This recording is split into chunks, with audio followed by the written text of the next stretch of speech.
són unes persones que s'afronten a educar en temps de pandèmia i que ja, per dir-ho així, han sortit del dol i han acceptat el nou escenari. Jo crec que això ho hem de tenir present. Vull dir, realment estem en una situació de dol. Moltes vegades estem pensant què fèiem l'any passat, què podíem haver fet, i si ara poguéssim estar tots junts i no mirant una pantalla.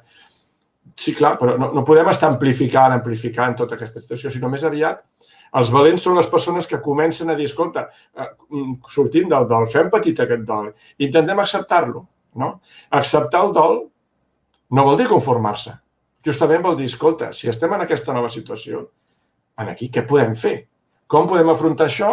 No estan, per dir-ho així, tota l'estona lamentant-nos. Per tant, als valents jo crec que els hi correspon aquesta idea de deixar de comparar, de deixar de lamentar-nos, d'advocar el passat, que hauríem d'estar fent. Escolta, fem el programa en aquestes condicions, una mica el que ha evocat al principi la presidenta de la Diputació. I, per tant, què podem fer en aquest context?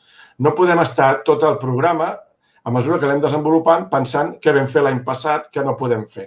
I en aquest sentit és important tenir una actitud justament per poder mantenir els projectes en aquesta nova situació.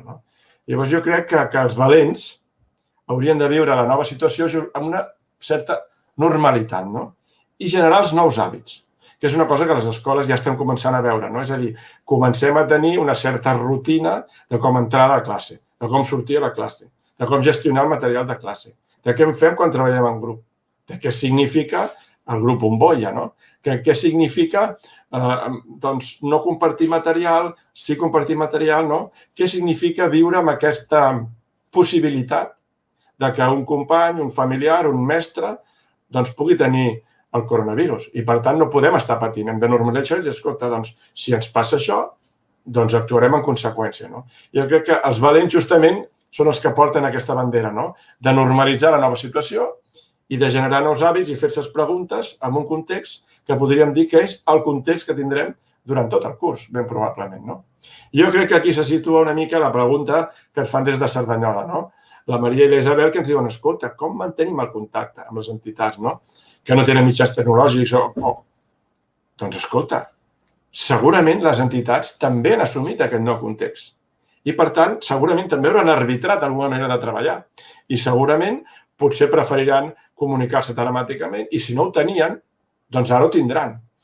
I si abans els anàvem a veure o els feien venir, doncs escolta, els continuem fent que vinguin. Per tant, tornem a insistir, ens rentarem les mans, prendrem les mesures sanitàries, prendrem la precaució, ens posarem una màscara i potser ens trobarem. Ara, potser ens reunirem amb ells amb el parc o farem la reunió en un cercle obert al pati.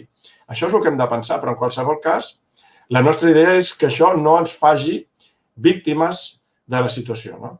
Jo diria, clar que ens trobarem amb les entitats i clar que trobarem, juntament amb ells, formes de comunicar-nos i de col·laborar. Jo crec que el personal tècnic, justament, dels municipis, amb això ens hi pot ajudar.